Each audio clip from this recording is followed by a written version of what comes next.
샬롬. 이번 주는 파리의 날씨가 거의 환상적이라고 할 만했습니다. 저는 일이 없으면 하루 종일 집에 있어도 힘들지 않은 사람입니다. 며칠씩 집에 있기도 하는데요. 이번 주만큼은요, 하루도 빠짐없이 산책을 하고 외출할 일이 없는데도 일을 만들어서 외출을 하곤 했습니다. 이 상쾌하고 시원한 날씨가 너무 좋아서요. 이 파리의 생활, 타국에서의 생활이 녹록지 않을 때가 참 많이 있습니다. 그러나 이 날씨 덕분에 그나마 견딜 수 있는 힘들이 생기는 것 같습니다. 특히 이번 여름은 유난히 더 더웠지요. 에어컨을 틀어도 안 튼 것보다는 물론 나았지만 그렇게 시원하지는 않더라고요. 그리고 저는 에어컨이나 이렇게 선풍기를 장시간 쐬면 살갗도 아프고 뼈마디도 좀 아파집니다. 그러나 주님께서 이제는 시원한 바람을 보내주시니 이 본래로 꽁꽁 닫았던 창문이 열리면서 저의 마음도 열리는 듯 했습니다. 여기에서 나의 능력과 하나님의 능력의 차이를 한번 또 절감합니다. 에어컨을 아무리 틀어도 만족할 만큼 시원해지지는 않고 시끄럽고 배기호수는 또 뜨거워지고 발목은 시린 반면에 주님께서 보내주시는 이 천연 에어컨 바람은 몸이 시원해지는 것은 물론이고 마음까지도 시원해지고 흡족해집니다. 이 바람에 나뭇잎들은 춤추는 것 같고 아무리 이 바람을 쐬어도 뼈마디도 시리지 않습니다. 부작용이 없습니다. 이것이 바로 나의 능력과 주님의 능력의 차이입니다. 나 스스로의 힘으로 아등바등하기보다 주님을 의지하며 모든 것을 맡김으로 부작용 없는 온전하신 주님의 은혜를 받는 우리가 되기를 소망합니다. 또한 이 말씀 시간에 바람 같은 성령님께서 함께 임하시기를 간절히 바랍니다. 우리는 지난주까지 로마서 말씀을 통해서 그리스도교 신학에 대해서 살펴보았습니다. 이스라엘과 이방인, 율법과 믿음, 복음, 은혜, 구원, 하나님의 사랑이 어떠한 것인지를 살펴보았습니다. 오늘 본문 로마서 12장은요. 그러면 그런 신학을 가지고 그리스도인이 삶에서 어떻게 살아야 하는지를 바울이 설명하고 있습니다. 신학을 알았으면요, 지식으로 그치는 것이 아니라 그것이 우리의 삶으로 표현이 되어야 하기 때문에 바울은 오늘 구체적으로 삶에 대한 권면을 합니다. 먼저는 예배를 어떻게 드려야 하는지 예배에 대해서 말합니다. 이스라엘 사람들의 집단 정체성이 있지요. 그들의 정체성에 가장 중요한 것은 바로 제사, 예배입니다.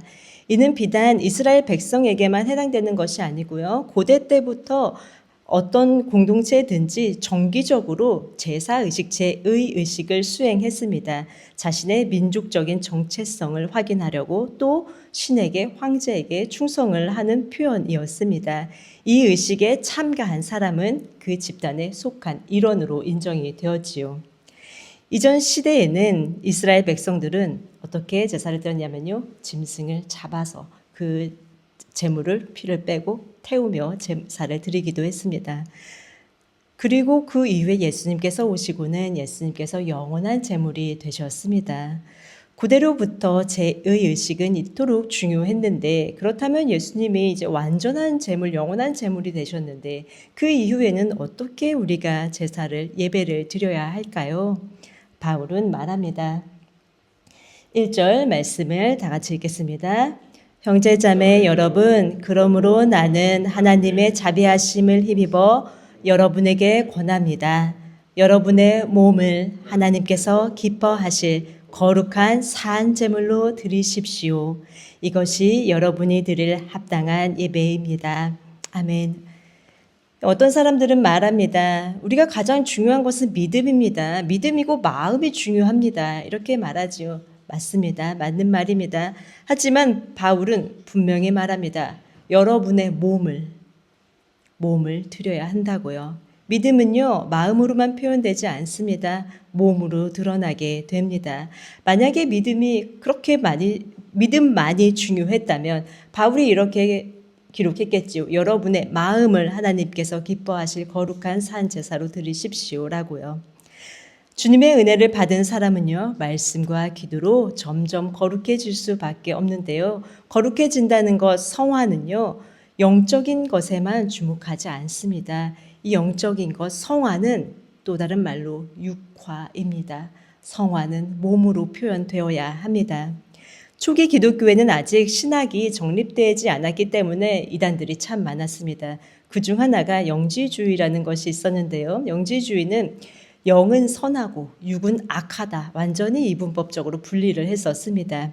이들 중 일부는 육체와 영은 완전히 별개이기 때문에 때로는 육체를 마음껏 방종해 내어줍니다. 그래도 구원에 아무런 문제가 없다고 했지요. 오늘날에도 만약에 우리가 하나님을 믿으면서도 내 마음 아시지요? 내 마음은 주님께 드립니다. 라고 하고 우리의 몸이 그 거룩함에 따라가지 못한다면 영지주의자와 다를 바가 없습니다. 플라톤 이후로 이원론은 거의 모든 사상과 철학에 영향을 미쳤습니다. 모든 종교도 영향을 받았습니다. 그렇지만 히브리적 사고는요, 이원론이 아니라 이론론입니다. 몸과 마음이 하나입니다. 바울은요, 이원론자가 아닙니다. 몸과 마음이 하나이고 영과 육이 하나입니다. 거룩은 마음과 몸에 드러나게 됩니다. 우리는 사도신경으로 고백을 하지요. 몸이 다시 사는 것을 믿습니다. 라고요. 영혼만 육신에서 분리되어서 마지막 날에 살아나는 것이 아니고 영혼과 육신이 하나이기 때문에 육신이 살아난다고 우리는 고백을 드립니다. 주님께서 우리에게 원하시는 것은요, 마음뿐만이 아닙니다. 몸과 마음이 하나이기에 몸도 우리에게 원하십니다. 진정한 성화는 몸으로 드러나고요. 이 몸이 우리가 무엇을 하나요? 몸으로 일상생활을 하지요. 일상생활에서 성화는 드러나게 됩니다. 일상생활에서의 예배는요, 신약 시대에 와서 갑자기 등장한 가르침이 아닙니다. 구약시대 때부터 하나님께서 원하시는 예배가 무엇인지는 분명히 기록되어 있습니다. 삶과 분리되지 않는 것을 원하셨습니다. 미가서 6장 8절을 제가 읽겠습니다. 너 사람아, 무엇이 착한 일인지를 주님께서 이미 말씀하셨다. 주님께서 너에게 요구하시는 것이 무엇인지도 이미 말씀하셨다. 오로지 공의를 실천하며 인자를 사랑하며 겸손히 내 하나님과 함께 행하는 것이 아니냐. 아멘. 하나님께서 원하시는 것은 예배의 시간과 일상의 삶이 따로 존재하는 것이 아닙니다. 성전에서 하나님을 예배하면서 삶의 자리에서 만약에 우리가 불의를 행한다면 아무리 많은 재물을 드린다 해도 하나님께서 기뻐하시는 예배자가 될 수 없고 그 예배도 기뻐하지 않으십니다. 하나님과 함께 행하는 것은 주일 1시간만 하나님을 만나는 것이 아닙니다. 월요일도 하나님과 함께, 직장에서도 하나님과 함께, 가정에서도 하나님과 함께, 그리고 아무도 보지 않는 그 시간에도 하나님과 함께 행하는 것이 삶에서의 예배입니다. 주일에 주님께 손을 들고 찬양했다면 평일에 이 손으로 어려운 이웃을 도와주어야 하고, 내가 이 입술로 성전에서 하나님을 찬양했다면 그 입술로 나의 친구들에게, 나의 이웃들에게 위로가 되는 말, 살리는 말을 해야 합니다. 주일에 하나님께 겸손히 예배의 자리로 나와 왔다면 삶의 자리에서도 나의 고집과 교만을 내려놓을 줄 알아야 합니다. 성전에서 드리는 예배가 삶으로 이어지고 삶에서 드려지는 예배가 다시 성전에서 선포되고 고백되어져야 합니다. 그것이 바로 하나님께서 기뻐하시는 거룩한 산 제물로 드리는 예배입니다. 바울이 너희 몸을 하나님께서 기뻐하시는 거룩한 산 제물로 드리라고 하는 것은 새로운 이야기가 아닙니다. 구약에서부터 보여준 예배의 본질입니다.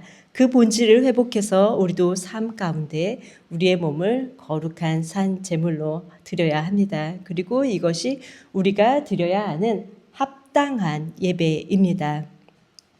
개역개정 성경에는 이는 너희가 드릴 영적 예배니라 라고 번역이 되었습니다. 그리고 새번역 성경에는 합당한 예배라고 번역이 되었습니다. 개역개정 성경을 볼 때는 이것은 영적 예배니까 영혼으로 드리고 영적으로만 드리는 예배라는 인상이 매우 강했습니다. 헬라어 원어를 살펴보면요, 어떤 뜻이냐면 영적 혹은 합당한으로 번역된 헬라어는 로기코스입니다. 로기코스는 합리적인, 이성적인, 이성을 가진 존재에게 합당한이라는 뜻을 가지고 있습니다. 인간은 이성을 가진 존재이므로 인간에게 합당한 방식으로 하나님을 섬겨야 하는데 인신제사를 드린다거나 혹은 짐승은 잡았지만 예배자가 삶에서는 예배 드릴 때와는 전혀 다른 모습으로 살아가는 것은 합리적이지 않습니다. 이성적이지 않습니다. 이성이 있는 인간 존재에게 합리적이지 않고 합당하지 않은 섬김의 방식이 아닌 바로 우리의 몸을 거룩한 산 제물로 드리는 것이 합리적이고 이성적인 합당한 예배입니다. 그렇다면 우리가 이곳에 모인 이유도 바로 예배를 드리기 위해서인데요. 어떻게 해야 주님께서 받으시는 거룩한 산 제물이 될 수 있을까요? 첫째는 이 시대의 풍조를 본받지 말아야 합니다. 2절 말씀을 다 같이 읽겠습니다. 여러분은 이 시대의 풍조를 본받지 말고 마음을 새롭게 함으로 변화를 받아서 하나님의 선하시고 기뻐하시고 완전한 뜻이 무엇인지를 분별하도록 하십시오. 아멘. 이 시대 풍조의 힘은 실로 큽니다. 사회, 문화, 전통, 친구가 이 시대를 살아가는 우리에게 막대한 영향을 미칩니다. 우리는 모두 영향을 받고 있습니다. 제가 얼마 전에 넷플릭스에서 소년의 시간이라는 드라마를 봤습니다. 그냥 다 스포를 하자면요. 알아도 1화에서 어차피 나오는 이야기이기 때문에 또 보셔도 됩니다. 13살 남자아이가 나오는데요. 그 아이가 살인을 하게 됩니다.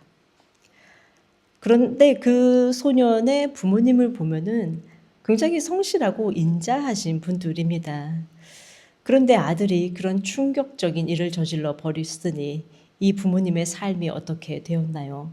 동네에서도 왕따를 당하고 사람들은 욕하고 삶이 말도 못하게 피폐해집니다. 그리고 이 소년에게는 누나가 한 명 있습니다. 이 누나는 그런 부모님을 보면서 자신도 너무 힘들죠. 자신도 힘든데도 그 부모님을 지지해주고 위로해줍니다. 부모님이 정신을 차리지 못하고 올바른 판단을 내리지 못할 때에도 이성적인 판단을 할 수 있도록 부모님에게 조언을 해줄 수 있는 모습도 보여줍니다.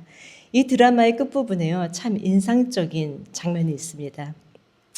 그렇게 너무나 따스하고 훌륭하게 자란 딸을 보면서 남편이 부인에게 묻습니다. 우리가 이 딸을 어떻게 키웠지? 어떻게 키웠길래 이렇게 훌륭하게 되었을까? 그리고 부인이 대답합니다. 아들을 키운 거랑 똑같이 키웠지. 부모는 똑같이 키웠지만 아들은 또래와의 관계, SNS를 통해서 잘못 형성된 인식들로 돌이킬 수 없는 잘못을 저지르고 맙니다. 이처럼 또래 문화, SNS 문화가 있고 그 영향력은 실로 막대합니다. 인터넷도 마찬가지입니다. 유명인들이 악성 댓글로 고통에 시달리고 스스로 생을 마감하기도 합니다. 10대 아이들은 이전에는 나중에 커서 장래 뭐가 될래? 라고 물어보면 의사요, 변호사요, 선생님이요, 공무원이요 라고 대답을 했지만 요즘에는 유튜버요 라는 대답이 가장 많습니다. 여기에서 바울이 말하는 이 시대는 어느 특별한 한 시대를 말하는 것이 아닙니다. 바울이 말하는 이 시대는 다가올 하나님의 나라, 하나님의 시대와 반대되는 모든 것을 이 시대라고 말하고 있습니다. 그런 의미로 이 시대의 가장 큰 풍조는 물질 만능주의입니다. 성경에는 재물과 하나님을 동시에 섬길 수 없다고 기록하고 있습니다. 하나님과 이렇게 라이벌처럼 기록이 된 것은 물질이 유일무이합니다. 사랑도 결혼도 다 재력을 따라가고 수많은 범죄가 물질 때문에 일어납니다. 재물의 많고 적음에 따라 사람을 평가하고 나 스스로 그 앞에서 위축되기도 하고 혹은 그것을 많이 가졌을 때는 자신감이 솟아나기도 합니다. 성공주의도 그렇습니다. 남보다 뛰어나야 하고 내 능력을 증명해야 하고 다른 사람보다 앞서 있어야 내가 가치 있는 사람인 것처럼 느낍니다. 외모 지상주의도 있습니다. 특히 한국에 심하지요. 끊임없이 외모로 사람을 평가합니다. 키가 작았다, 크다, 말랐다, 뚱뚱하다, 염색을 해라, 하지 말라. 이런 것들은 모두 비교 문화를 만들어냅니다. 나의 가치를 하나님이 보는 시선이 아닌 사람들이 나를 어떻게 볼까에만 매달려 있습니다. 그것으로만 판단합니다. 우리는 이 시대의 풍조를 본받지 말아야 합니다. 그렇다고 이 시대와 완전히 동떨어져 살라는 말은 아닙니다. 이 안에서 살되 이 시대의 가치관이 아닌 하나님의 뜻을 따라야 합니다. 시대의 풍조를 따라가는 우리의 본능과 본성이 변화를 받아서 내가 원하는 것이 아닌 내 뜻이 아닌 주님의 선하신 뜻, 주님께서 기뻐하시는 뜻, 주님의 완전하신 뜻이 무엇인지를 우리가 분별하며 그것을 따라가야 합니다. 물질을 찬양하고 그것에 항복하는 것이 아니라 위대하신 주님을 찬양하고 주님께 항복해야 합니다. 성공해야만 인정받고 훌륭한 사람이 되는 것이 아닙니다. 주님께서는 우리가 사회에서 특별한 성취를 이뤄내지 못해도 우리가 행복하기를 바라시고 여전히 우리를 사랑하십니다. 우리의 있는 모습 그대로 받아주십니다. 우리는 사람을 외모로 평가하기보다 우리 내면의 아름다움을 함양할 수 있도록 애써야 하고 다른 사람들에게도 외면이 아닌 내면의 아름다움을 볼 수 있는 안목을 길러야 합니다. 만약에 SNS가 나에게 부정적인 영향을 준다면 그것도 절제하고 끊을 줄도 알아야 합니다. 우리는 어떻게 하면 좀 더 앞서갈까가 아닌 무엇이 하나님의 선하신 뜻일까? 무엇이 하나님이 기뻐하신 뜻일까? 무엇이 하나님의 완전하신 온전하신 뜻일까를 항상 생각해야 합니다. 하루에도 몇 번씩 우리는 선택을 해야 합니다. 이때마다 주님께서 기뻐하시고 완전하신 뜻이 무엇일까를 생각하고 주님께 기쁨이 되는 선택들을 해 나가야 합니다.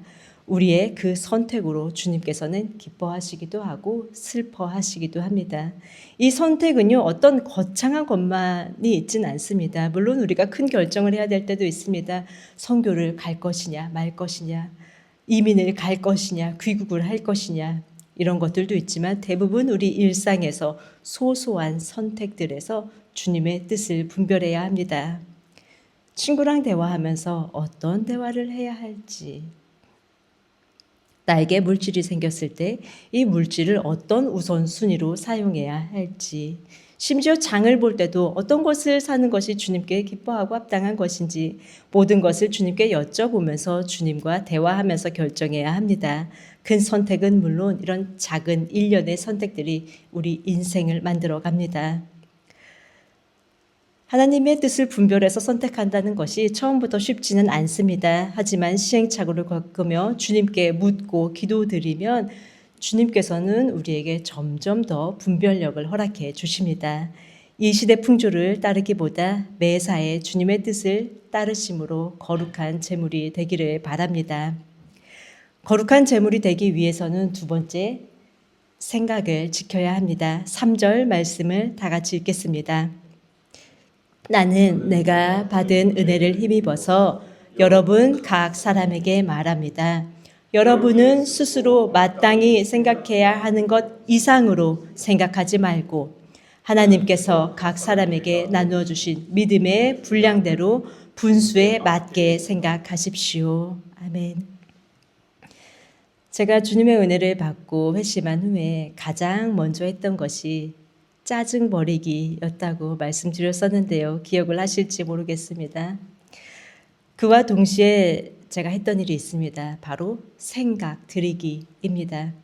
그 전까지는 내가 어떤 생각을 하면서 살았는지 전혀 관심이 없었습니다. 생각도 안 했지요.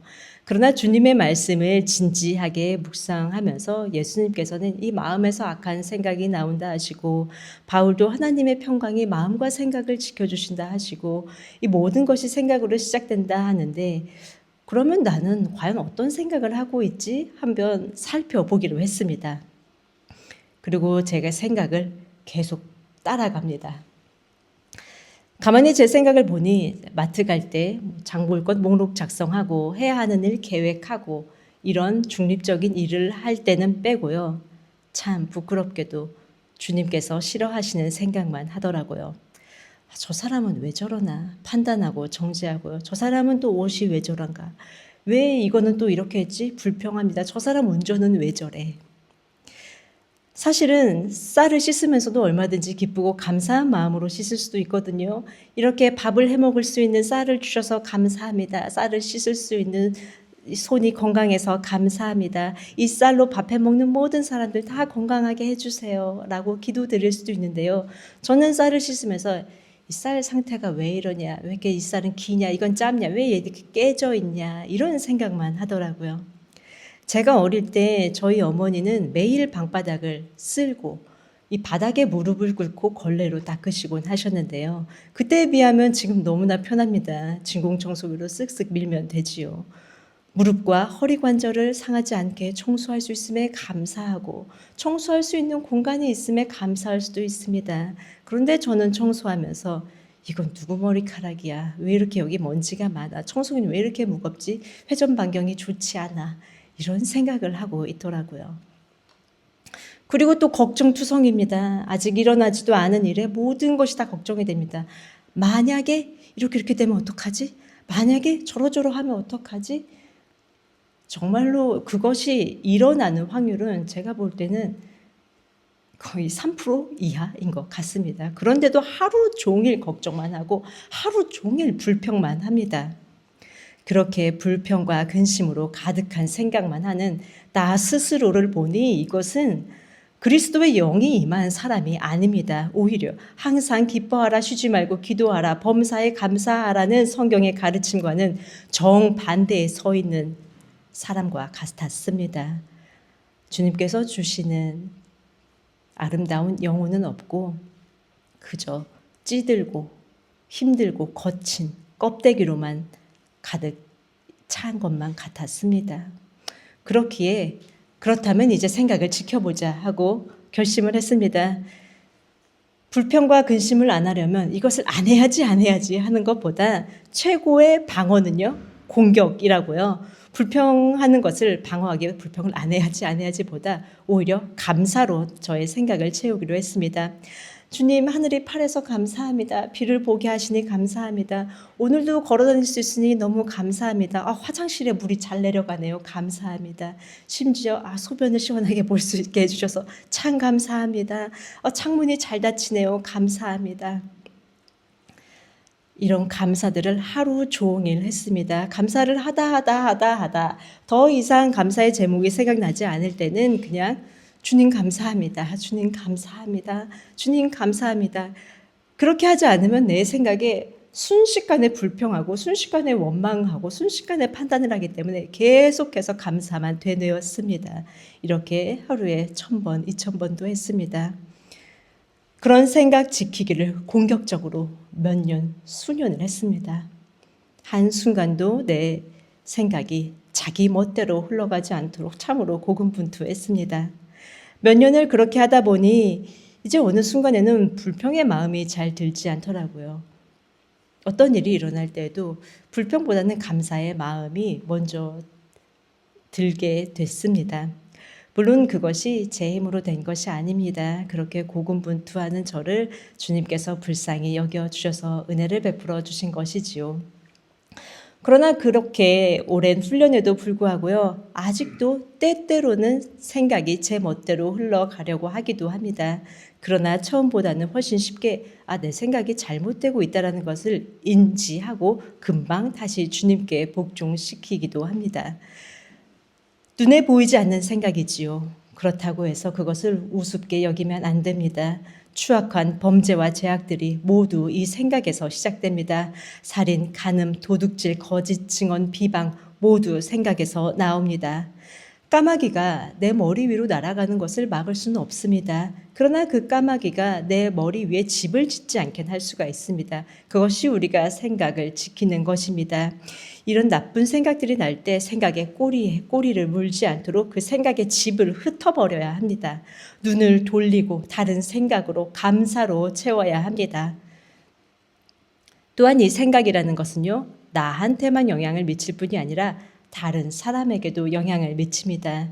여기서 생각하다라고 번역된 헬라어 프로네인은요, 의견을 갖고 있다라는 뜻도 있습니다. 우리 모두는 의견을 갖고 있지요. 그것은 좋은 일입니다. 나의 생각을 갖고 나의 주장이 있다는 것은 당연한 일이지요.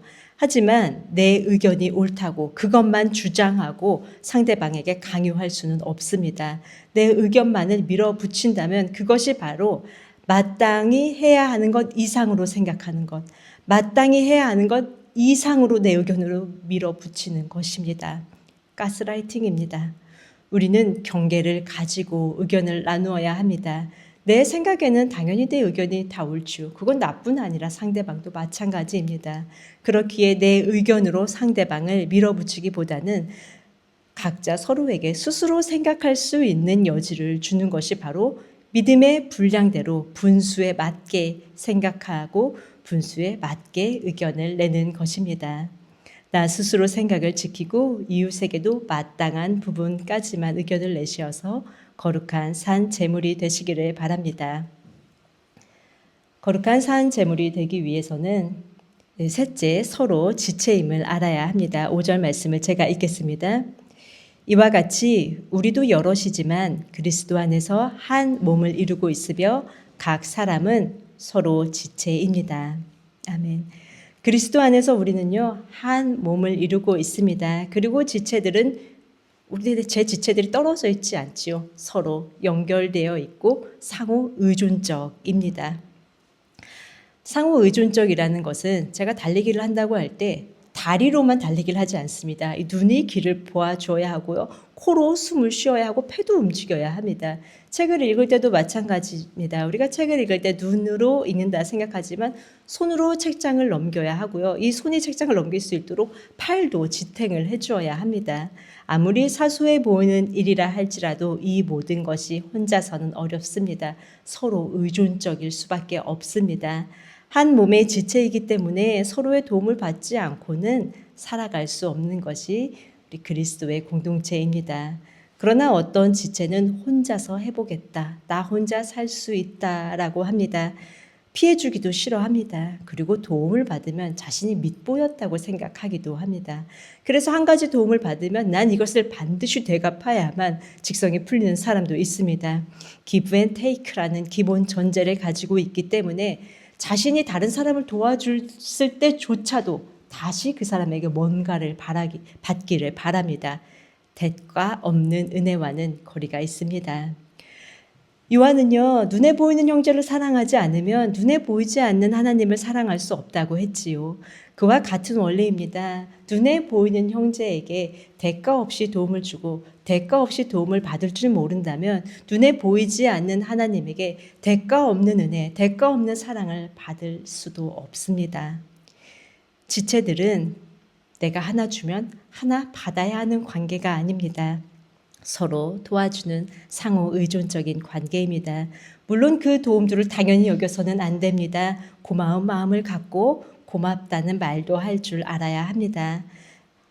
하지만 밉보이기 싫다고 여기고 나 혼자 모든 것을 다 하겠다고 한다면 그것 스스로가 나는 이 공동체의 지체이기를 거부하겠습니다. 라는 선언과도 같습니다. 또 반대로 어떤 사람들은요, 너무 많이 요구합니다. 할 수 있는 것을 도와주는데도 이 손이 책장 넘기는 것을 한번 도와줬더니 그 다음부터는 이 손이 할 수 없는 일까지도 계속 요구합니다. 이 손이 그래도 손에 이 몸 중에 가장 많이 사용하는 부분이지요. 그래서 많은 것을 도와주다가 도저히 감당할 수 없는 일도 있습니다. 그때 도와주지 못하면요, 그때는 저 손이 나를 도와주지 않았다 하면서 혼자서 상처받고 마음의 문을 닫아버립니다. 무리하게 요구하던가 마음을 닫고 각자 도생하던가 극단적이 됩니다. 그리스도인은요, 극단적이 아니라 중용을 배워야 합니다. 교만과 자기 비관 사이에서 중용을 배워야 하고요. 무리하게 요구하는 것과 자신을 폐쇄해버리는 것 사이에서 중용을 배워야 합니다. 우리 몸의 지체는 각각의 역할이 있습니다. 눈은 보고 입은 말하고 귀는 듣고 발은 걷는 것처럼요. 마찬가지로 우리 각 사람의 지체는 각자의 역할을 하기 위한 능력을 하나님께 선물, 은사로 받았습니다. 사도 바울은요, 특별한 몇몇 지체가 아니라 모든 지체가 이 선물을 받았다고 합니다. 이 로마서를 기록하던 당시 사도 바울은 사실 로마 교회에 한 번도 방문한 적이 없습니다. 로마 교회의 구성원들이 어떤 사람들인지 본 적도 없고 만나본 적도 없습니다. 그런데 확신합니다. 이 모든 지체가 하나님께 선물을 받았다고요. 은사를 받았다고요. 저마다의 각자의 은사가 있다고 바울은 말합니다. 맞습니다. 우리는 모두 고유한 선물을 받았습니다. 각자 고유한 은사가 있습니다. 그리고 그 은사는 같지 않고 다 다릅니다.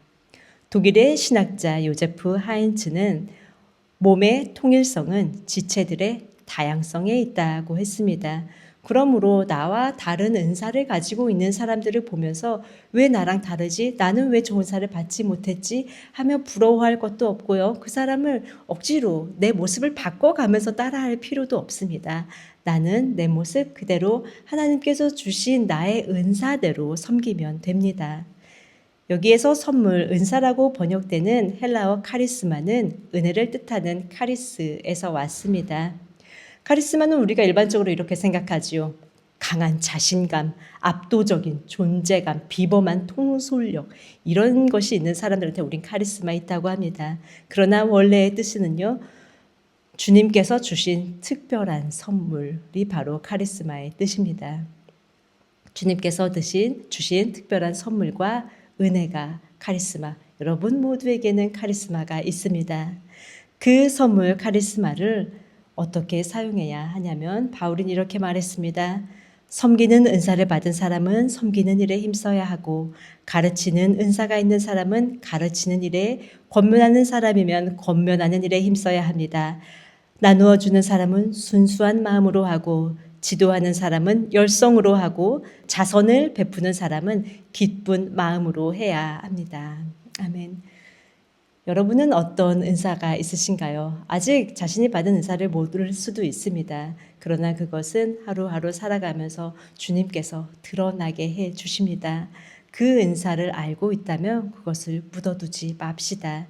주님께서 우리에게 값없이 은혜로 주셨으니 우리도 기쁨으로 그것을 가지고 주님의 몸된 교회를 섬기고 형제를 섬깁시다. 말씀을 정리하겠습니다. 주님께서는 예배와 삶이 일치되기를 원하십니다. 일상에서 우리가 주님과 동행하며 거룩한 산 제물로 살아가기를 원하십니다. 거룩한 산 제물이 되기 위해서는 첫째, 이 시대의 풍조를 쫓지 말아야 합니다. 둘째, 나의 생각을 지켜야 합니다. 셋째, 몸의 한 지체로서 살아가야 합니다. 이런 사도 바울의 권면을 따라서 시대의 풍조가 아닌 주님을 본받는 삶을 살아가고 몸과 함께 또 우리의 생각도 주님께서 기뻐하시는 제물로 드리며 지체로서 받은 은사로 이 몸을 섬기는 거룩한 산 제물이 되기를 예수님의 이름으로 축복합니다. 네, 말씀을 생각하시며 잠시 기도드리시겠습니다.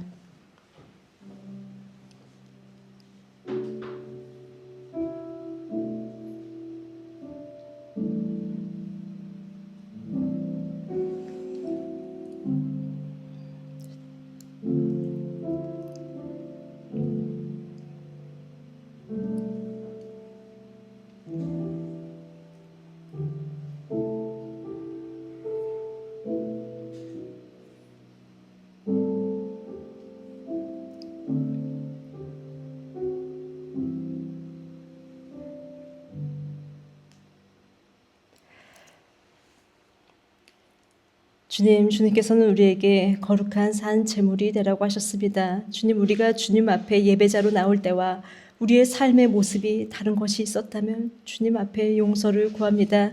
주님, 불쌍히 여겨 주시어서 이제는 예배 때의 모습이 우리의 삶의 모습이 되게 하여 주시옵시고 우리의 삶의 모습이 예배가 되게 하여 주시옵소서. 주님, 이 산 제물로 살아가기 위해 주님 이 세상의 풍조를, 이 시대의 풍조를 쫓고 따라가지 않기를 원합니다. 그러나 주님, 참으로 인터넷의 영향을 받고 이 시대가 바라는 것, 물질, 성공, 그 모든 것에 영향을 받습니다. 주님, 우리의 마음을 지켜주시어서 세상이 아닌 주님을 바라보며 나의 욕망이 아닌 주님의 뜻을 따라갈 수 있도록 우리를 지켜 보호하여 주옵소서. 또한 우리의 생각뿐 아니라 몸으로 주님께 드리며 우리의 생각이 어디로 흘러갈 때마다 주님께서 우리의 생각을 지켜주시옵시고 나의 생각을 나 스스로도 살펴보며 주님께 드려지는 거룩한 제물로 드릴 수 있을 만한 합당하고 아름다운 생각으로 우리 안에 채워 주시옵소서. 주님께서는 우리가 각 지체라고 말씀을 하셨습니다. 나의 지체됨을 알고 형제에게 도움을 주고 도움을 받으며 아름다운 몸을 이루어가고 주님께서 값없이 주신 선물로 나도 이 사회에 내가 속한 모든 공동체에 일조할 수 있는 우리 각 사람이 되게 하여 주옵소서. 감사드리며 예수님 이름으로 기도드렸습니다. 아멘.